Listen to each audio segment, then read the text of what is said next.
I'm Susannah. And I'm Sarah, and this is our podcast, Silent Matters.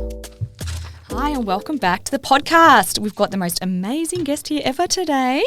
So we've got Alex Hamilton from River's Gift, who is so happy to have you. Hi, Alex. Hello. Thank you for having me. No worries. And also got Suze with us again. Hi, everyone. Hi, Alex. Hello. Thank you so much for joining us. It's great to be here. Now, we're going to have a really relaxed conversation. Our main topic today is going to be about workplace wellness after trauma. So I think it's something, and look, trauma can mean anything. So we're not particularly talking about a particular trauma topic. It's going to be something that you have actually occurred, that's happened in your life, and how has the company helped you and integrated you and brought you back into the workforce. And we're going to talk about the good and the bad and maybe some tips around that. So, so we're going to throw it over to Alex a little bit to tell her powerful story, and then we'll talk about how they kind of integrated her back into the workforce. Sure. It's interesting because I think my story starts back for when I found out I was pregnant. It was actually my first day in a new job. Oh, wow. So it's like, surprise, I'm just feeling a little bit unwell. I'm going to go to the doctors, get some antibiotics. Next day, hey, yeah, I know I've just started a 6-month contract, but I'm actually pregnant. Yes. So you know, the way the business handled that was amazing as well, I have to say. So Brilliant. back from the beginning. And then after having my baby, 4 months later, he passed away in his sleep from sudden infant death syndrome. Yeah. And, you know, everything stops. You can't even think about, you know, getting up tomorrow, making a meal, going shopping, you know, your normal everyday stuff. So work just really gets dropped off the radar. And so for River's dad and myself, you know, both of us, well, we had a mortgage, you know, we still have to go to work and we have to bring in money, and we're like, how are we even going to get back to work? What are we going to do? And the business that I was working for at that time were incredible. They were so supportive, and it's interesting you mentioned that, Sarah, about, you know, trauma can be anything. And obviously for me, that trauma was very real. But for the whole of my team, they went through trauma because they went through the pregnancy with me. They went through meeting my little boy. A lot of us had babies around the same time. So it was really traumatic for the whole team, really, and ripple effect through the whole business. Absolutely. But they were beautiful in welcoming me back and, you know, talking about River really regularly, which was really special. So how'd you come? But like, so I'm just kind of get my head around. So once you obviously lost River, do you then ring your employer and go, hey, I'm in for two? Like, how does it work? Yeah. What happens? I don't think I made the phone call. I think it obviously went out onto socials. We made a social post and said, you know, the worst imaginable thing has happened. And obviously sort of people heard about it and my work heard about it, and so everyone assumed that I wouldn't be in for a while.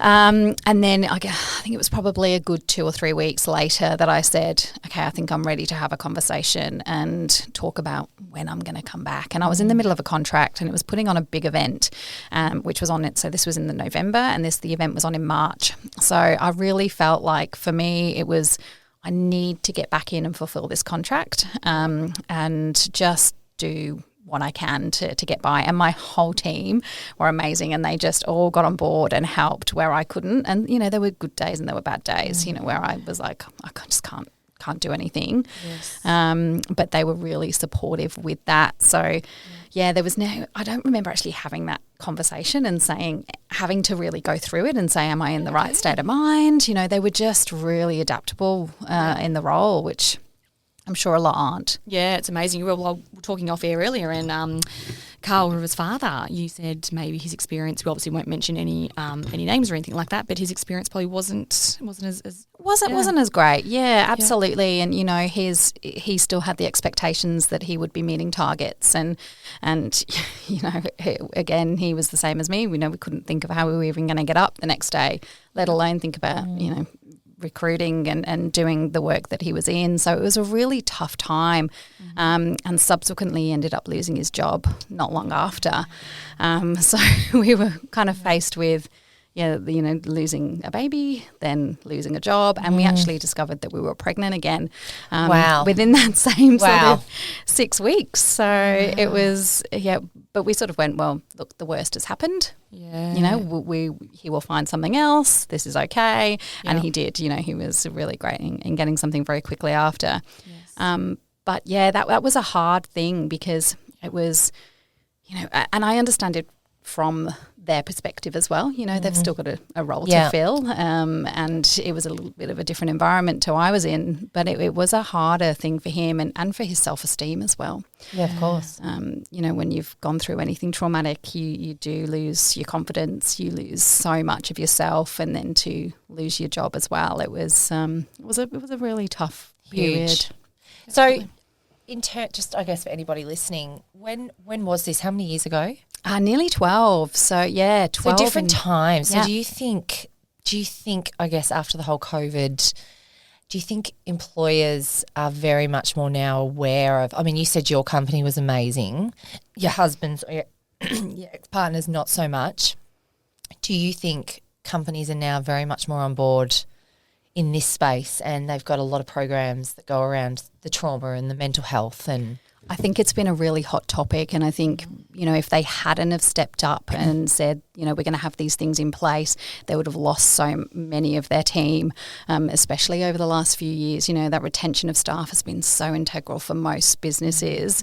As we know, there's a lot of jobs around, and, it's really for the picking of the employee at the moment. So I think it's really important for those businesses to have these processes in place to say, well, whatever they're going through, like we said, it doesn't have to be the loss of a child, it can be a divorce, it could be a parent passing away, whatever that trauma is, they have to have these things in place, otherwise they are going to lose people. Yeah, absolutely. And their mental health's obviously a massive thing too, which one of our podcasts we spoke about that.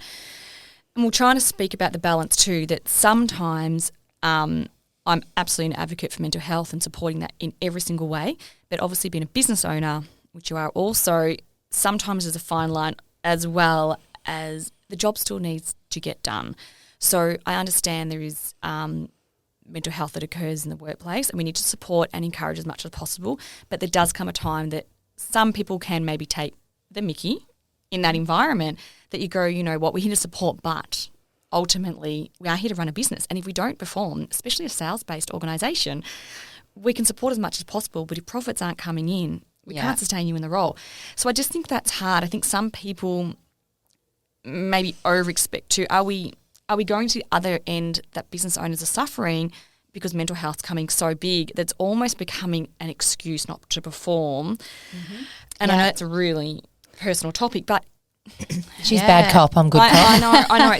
No, I agree. And I think accountability in every aspect has to happen. So there is a certain amount of support you can give people. And we know, there's a lot of external support out there now for mental health. There needs to be more, but there is external help out there. And I think it's identifying. And I think that's the job of the business, is to identify how much can we do, how much external support does this person need, and really are they in a position to do this role? And sometimes they're just not. But, we know through losing children, when you've had such a massive trauma like that, people do lose their jobs, they lose their homes, they lose relationships. The on effect of such a trauma can be catastrophic. But from a business's perspective, when they're trying to run a business, the show must go on, right? Absolutely, it really does. So it's a really fine line, isn't it, of offering support. Yes. But looking after the rest of your team as well. And, that might be one person out of a team of however many. Yeah, absolutely. So it's a hard topic and it's a really sensitive topic, and I'm well aware of that, but I still think it's a topic that needs to, I just feel like the next generation coming through, we're almost pandering in a sense to the needs of everybody for every single thing. There needs to be some kind of balance around it all as well. And we need to take a little bit of personal responsibility as well on things. And I'm really big on self-care. So I'm the CEO of the Compassionate Friends Victoria, and we run the Compassionate Employer Awards. And through the organisation, we're all bereaved parents or siblings or grandparents. So everybody in that business has experienced a trauma. So you can imagine, it's a very emotive organisation. We're reliving that trauma every day. So self-care is huge on our agenda, because we want to make sure that everyone's turning up in the best possible headspace they can. So although although we allow that space within the organisation, you know, there are a lot of tears, a lot of days. Yeah, of course. Yeah. But I also put it back onto the team to say, what do you need to do for yourself to turn up to work in the best possible headspace or the best possible position to service our clients? Because if we can't do that, then we're letting everybody down. Yeah. So, you know, it might not be the right time for them to be back at work. It might not be the right environment for them, but they have to take on that responsibility, like you were saying, Sarah, as, you know, there's only so much a business can do, and we're faced with it every day at TCFE, you know, with having those sorts of traumatic experiences. So what's some suggestions you've got then? Like what would you say are important for a self-care point of view for people that are out there that are struggling? What are some self-care tips that you would give them? One thing I know about trauma and grief is that it's different for everybody. So although I can have an alignment with someone and you know, on how we're facing things, the way people deal with it is very different. So it's very personal. But, you know, there's a variety of things, and it might be that you turn off your social media at a certain time every night. It could be something really small like that, to getting the exercise that you need every day. It could be listening to certain podcasts. It could be reading. It could be going for a walk on the beach, getting fresh air. But I'm really sit down with my team and say, what is it that works for you? What is it that inspires you? And as much as something awful and traumatic and horrible has happened, we also need to remember that tomorrow something amazing can happen.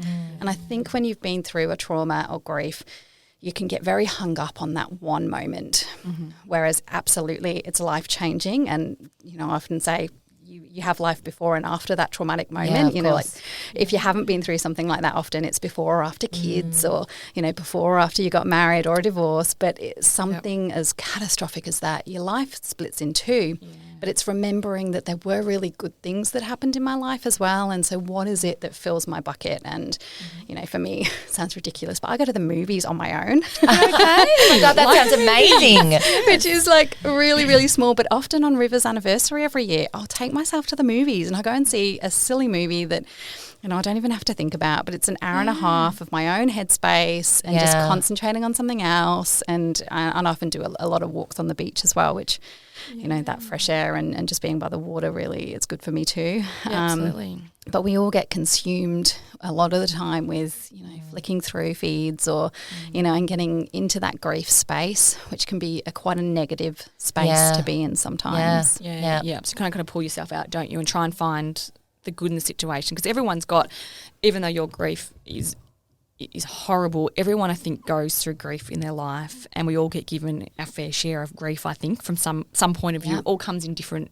sorts, doesn't it? So we all need to have the ability to work through that and to build through that and to become a better person, and we hope that we go through that to become someone better. That like the amazing things that you guys have achieved on the back of, you know, losing your son, that would be interesting to think where you would be now. Yeah. If you like what you've achieved and where you've come from, you probably never thought in your wildest dreams you'd be running an organisation like this, and the events you're putting on, like that was probably never even on the radar, clearly. Absolutely. I mean, I'd never even processed the thought of running a charity. You know, that was never on my – I was an actor.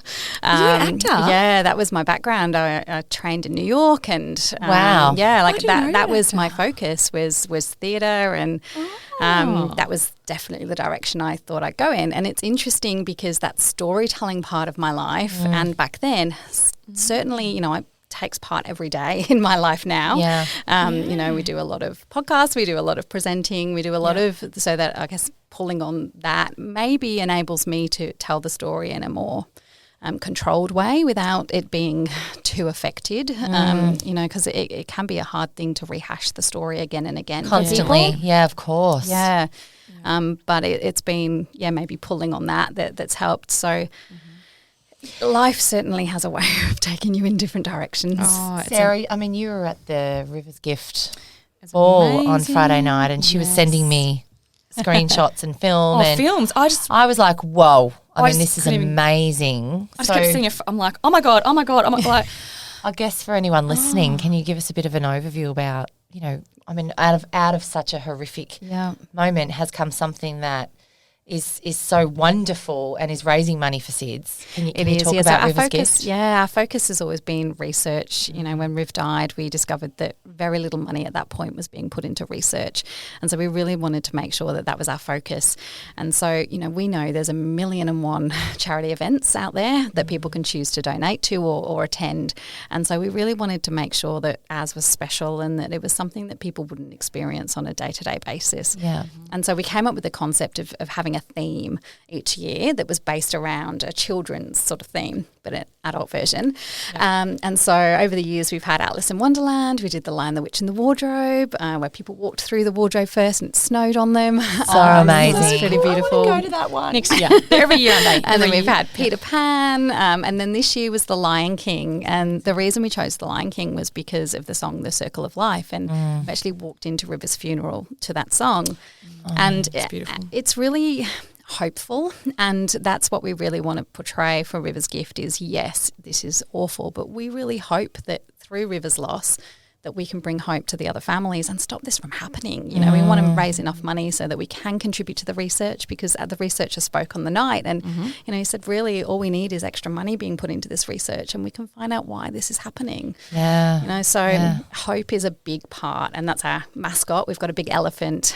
So River was given a little blue elephant when he was born, and he was actually cremated with this elephant, and she became our mascot, and her name is Hope. So we have a little soft toy that people can buy, and we've got a book about to be launched. Oh, that's cool. It's really exciting. So really, like, River's Gift to us, I guess, is really that hope that one day we'll have answers. And so the gala, although it's you know, we do tell our story, and we had another amazing SIDS mum that we work with. Amazing. Jess, she's incredible. So part of our program is Unite, and it's bringing other SIDS families together, and she spoke. She's just amazing, and we do want to get that message across on the night, but we also want people to go, that was the best event I've ever been to, and we'll come again next year. So I think that's what you said. Yeah, because it wasn't, because you can walk away from those events feeling quite deflated and you're not looking for pity or people feel sorry for you, are you? You're looking to improve and to help and to give hope to others, and it's also even if someone has a death in a car accident or if someone loses a child for any means, I think giving the resources to cope with it is really important as well. So because obviously children are going to die from different things that we can't control. I think having the ability to give them hope to keep going and having resources to assist families absolutely is what is so needed, because we're never ever going to get rid of child deaths in some form. So having the ability to cope with that is what is so important. So I think you're giving people inspiration and see that you actually can move on, you can have a life, you actually can get through this. I think that's giving people, I think they look at you as a role model for that they can get through. We hope so. And, you know, I know when Riv died and I was in the hospital with him, and I remember a lady coming over and saying to me, oh, you know, Alex, I'm here to support you. And I remember thinking, how are you going to support me? You know, you can't fix this. Nothing can make this any better. And she said to me, oh, I'm a bereaved mum as well. You know, my daughter died 5 years ago in a drowning accident. And she was from Hope Bereavement. And I remember just thinking, thank God she's here, because someone who understands. Someone who's breathing and living life, and she was like, got other children, and I just saw so much hope in her.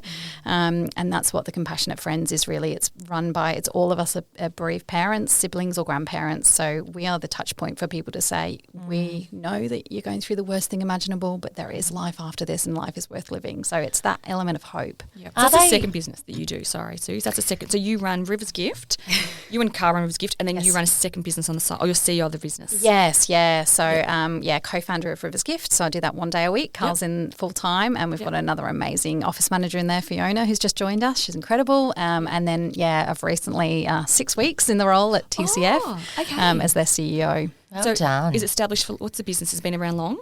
Yes, so they've been around for 50-odd years. It's a global organisation. It was started over here in Victoria by a family that lost their young son in a car accident.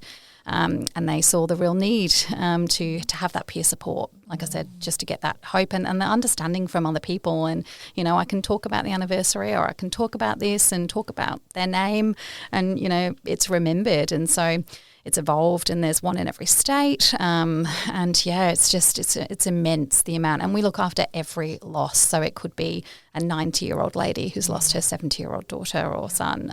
It could be a sibling loss or a grandchild. So support. So like someone would ring up and like a call center that you ring up. So we have a 24-hour support line. So people can call. It's a national line that people can call, or we have peer support groups. So we have them all over the country, and so people can come along and you know.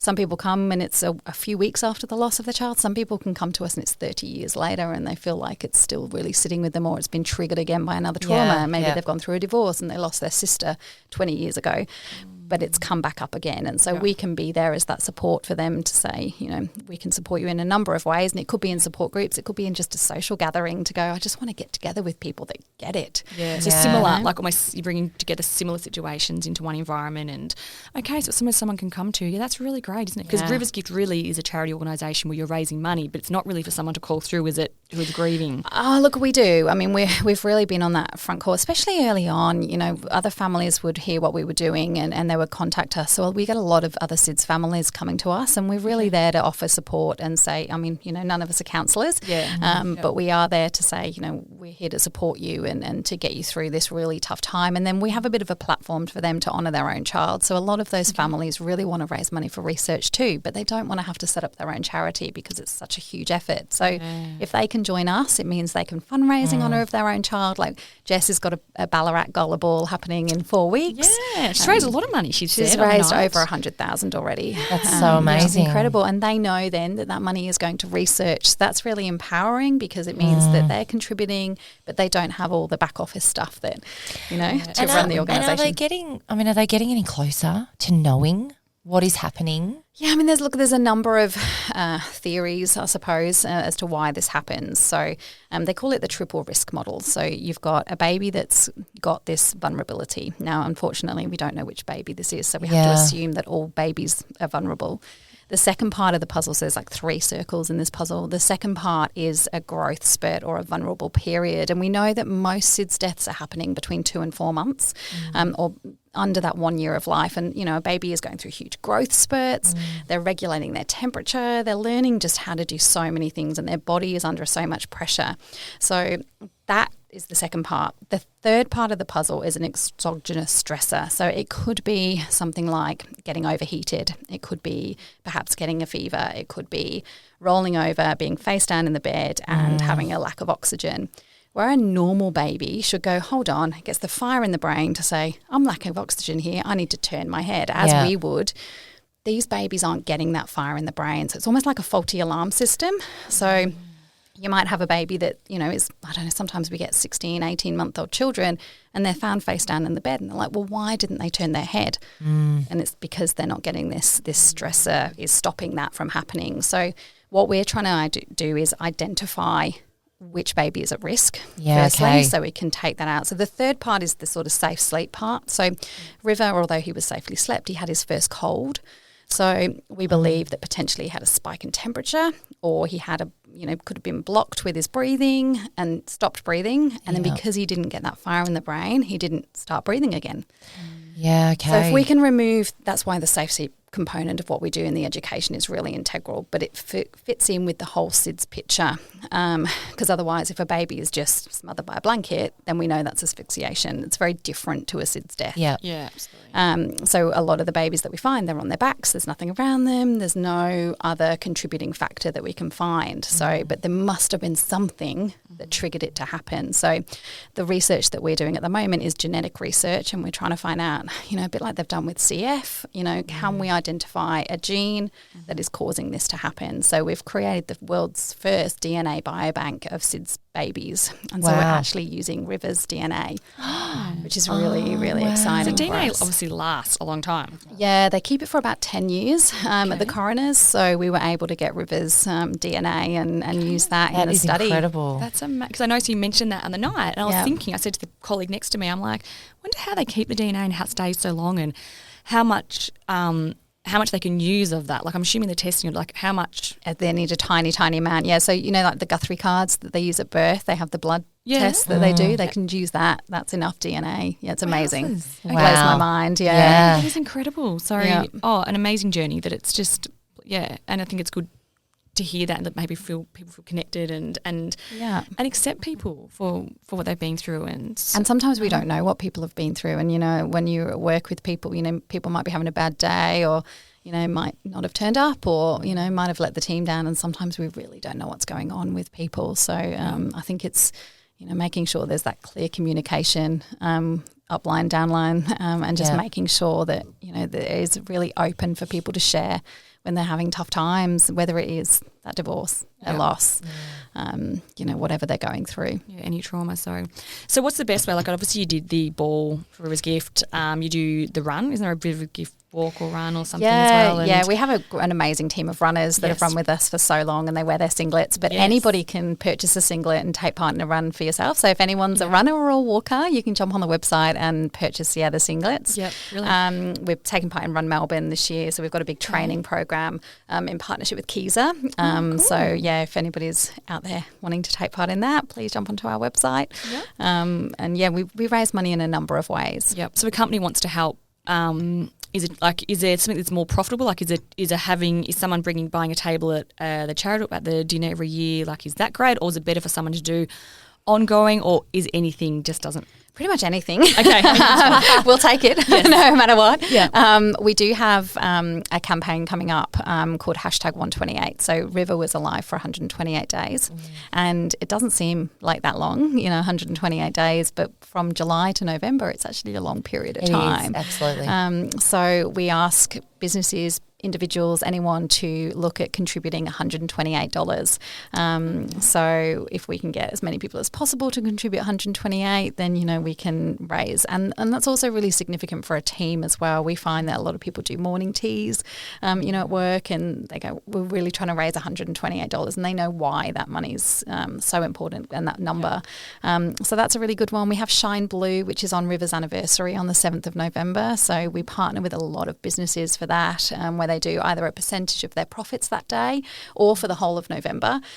Or people, again, wear blue for the day, have a big fundraiser on that day, which is amazing. And workplace giving is getting really big for us at the moment as well. So a lot of businesses are joining us doing regular pay. Yeah, that's brilliant. Oh, that's awesome. There's so many great avenues and ways to support, such a fantastic research. And you're so inspiring.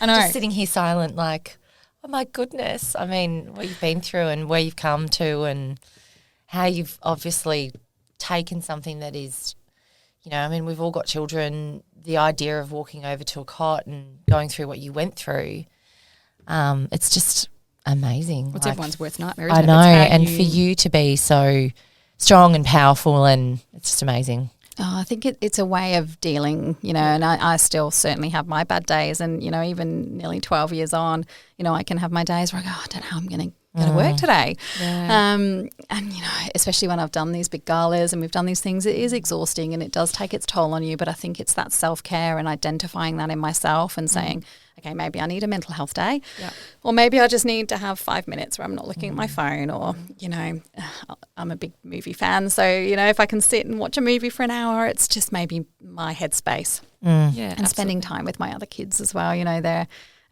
They're incredible. They came to the gala for the first time. They did. That was so beautiful. Yeah. I saw them there. Did they love it? They loved it. Yeah, they were so excited. And I think for the first time, especially my daughter, she's 10, so she was our rainbow. So a rainbow baby is a baby that's come after you've had a storm. And it doesn't mean that the storm didn't happen, but it means the sun's out again and brings a rainbow to your life. So it's a beautiful concept. And so Bodhi and Shiloh are our rainbow babies, and, they really do keep us going. Yeah, they're amazing. Beautiful names. Yeah, and Charlotte means gift from God. Not that we're particularly religious, but she certainly was a gift at that time, and saved our lives. Yeah. And you're lucky you still continue. It would have been a really tough journey for your body to go through those changes. So it absolutely is a gift more than anything with the stress that you're going through. So having 2 children back to back wasn't recommended. No, but but that's good. You get them, not to get them out the way by any means. I know, but that's what we say, right? Just knock them out. And we both had 3 kids also. Yeah, so it's 3 tough. kids in 3 years, I think it was. So. It's a lot. It's a lot. It is a lot. But sometimes you just smash it out, don't you? So you can then. I don't think my body's ever recovered. No, my children were 10 pounds. So. Oh wow. Wow, they are big children. Big babies. Yeah. Big babies. Yeah, My really biggest big. was £7.11. Okay. I It's Caesared. quite small now compared to you. That's right. Because I have 3 Caesars. Mine were just like, I didn't really, I'm like, cut them out they get. Freeze. Yeah. Well, the recovery I was can't hard, though. imagine going through a Caesar. Yeah, the recovery. At the time, you felt like it was great, but then you had that 6-week recovery, so it was. Oh my God, I had we've had this conversation. I had the best experience ever. I had 3 cesareans. She had 3 Caesars. Mine were all scheduled. I fake tanned the night before. I went to the Hyatt. That's so I was funny. drinking champagne. This is the best. Oh my gosh. No, see, mine was Anyway. emergency, traumatic, horrible, but we won't go into too many topics. So That's a different podcast. Yeah, that's a whole different Yes, we're going podcast. past My that, so- waters broke in the middle of Geelong at the traffic light, standing in the They're like, go for a walk, it'll be fine. And then, there we go. Oh, wow. Oh my goodness. Hi, everyone. There's a lot of God, we could do a podcast on horror story of births, couldn't we? That would be good. Definitely. And the good stories. We'll probably lose a lot of men off our podcast. Yeah. But that would be like we're tuning out. Yeah. So anyway, but thank you. We just kind of wanted to make people aware of someone going through trauma, just making sure you are making them feel included in the workplace, and it is just really important. Absolutely. You know, people are going to go through that. People had traumatic events with COVID, which everyone reacted to it differently, and some people really had a lot of depression from that and the mental health. And so it's actually just recognising how people feel and actually just checking in and being more conscious of how they are and offering those resources and make people feel appreciated. And you touched on it then in terms of the difference between male and female as well. And I think the way men deal with trauma is quite different, stereotypical, but from my observations, it's quite different and aren't necessarily as open to sharing when they're going through tough times. Yeah. So it's really for a business to put in place some practices where they can really identify when that might be happening. It might be that someone's pulling away or They really internalise, don't they? those small nuances that you go, well, something might be going on with that person. What do I need to do to open the conversation? Because sometimes they're maybe just not happy to or feel that that it's going to be accepted. Of course. It's always men have to be tough, don't they? They kind of get brought up that a man can't cry, a man's got to be tough, you've got to hold everything together. Yep. But do you know what they need? They need support, and they need just as much support as females kind of do, but we have ability to talk. I think the next generation coming up, like your son, I think he's a different generation. I think men who are around our age, they were very much just get 29, on with it. 29-year-old age? 26. 26, I'm 29, yeah. I think their generation was very much just suck it up and get on with it. But I feel like the next generation is going to be. Well, men are helping now a lot more, aren't they, too? Like, it's normal for men to stay home, or it's normal for men to school pick up. Leave, yeah, and like, people in the office, like, the guy will go, I'm picking the children up. If you did that 10 years ago, imagine, people are like, what? That's not your job. Like, it's absolutely changed. And it's beautiful. Like, at school pickup, it's half males now. Yeah, it like is. It's 50-50, which I think is beautiful for the children as well. It is evolving, definitely, which is great to see, yeah. But I think as we've seen with suicide, we have such a high rate in men that it is still an issue, and it's still a barrier that people, because they just don't want to let that guard down or share that they're an issue or become more of a burden. Yes. So they want to pretend that everything's going okay still before it gets too much. And so I think for a business, it's really important to have like those HR practices to say, well, okay, I am identifying, or that open conversation for another team member to say, hey, I think that person might be struggling. Yeah. What do we do about that? Yeah, absolutely. So we're going to wrap you up because it's been 30 minutes and we got told that they can only last 30 minutes listening to us. So that's been our cut off. Apparently we're boring after that. So we've been told. Totally not boring. But thank you so much, Alex. You're amazing. Thank you for sharing the story with us and to all our listeners. So we really appreciate it. And hopefully people can take away some, real value from that and just come a bit more caring, compassionate, and which is what we kind of want to have more in the workplace, is just that compassion towards others and just really understand that people may be not performing due to other reasons. And absolutely. Thank you for having me. Thanks so much, Alex. Bye.